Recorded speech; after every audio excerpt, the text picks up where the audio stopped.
G'day! In this video I'll be upgrading the front shock tower on my Tamiya VQS to the new rcEvoLogic high tower front shock tower. There you go, the G5 part. Now, as you might notice on here, or if you've seen my other videos where I built this, I'm using the rcEvoLogic front shock tower there and the rear shock tower, and also got the G11 part in the back, all alloy.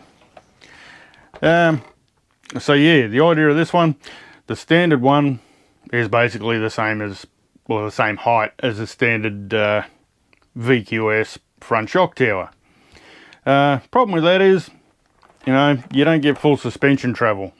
It bottoms out on the shocks, you know, quite high, and leads to bouncing. Comes off a jump, bottoms out and just bounces.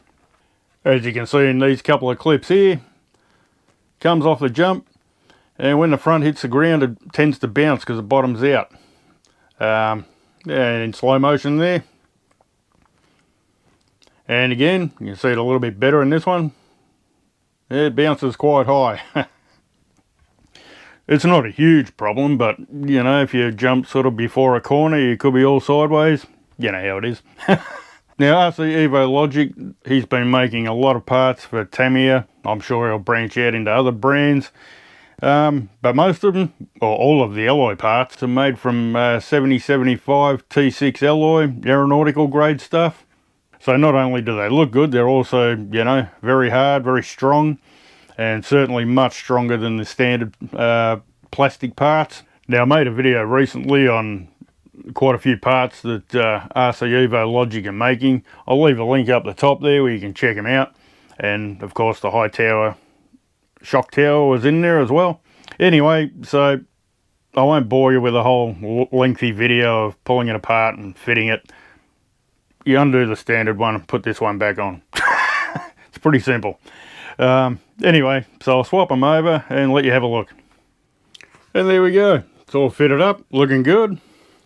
And as you can see, we got all the suspension travel there, and it actually sits a little bit lower at the front. Not a lot, but it was kind of like a praying mantis before. It was up in the front. Yeah, it's looking good. I like it. Anyway, same as the other one, the VQS body, I'll show you. The VQS body tends to rock and roll. So with the old, well, the other shock tower, I just got a bit of sponge foam stuff that I stuck on there. So I'll do the same with this one, and it just stops it rolling around like that. Even with the body clips on, it just rocks and rolls. Anyway, so that'll be the only other thing I do to it. So yeah, side by side you can see how they're, you know, quite different. And as you can see, the gold blends in quite nicely with the standard Tamiya gold uprights. Beautiful. And of course blends with the nice rcEvoLogic rear tower. Got to be happy with that.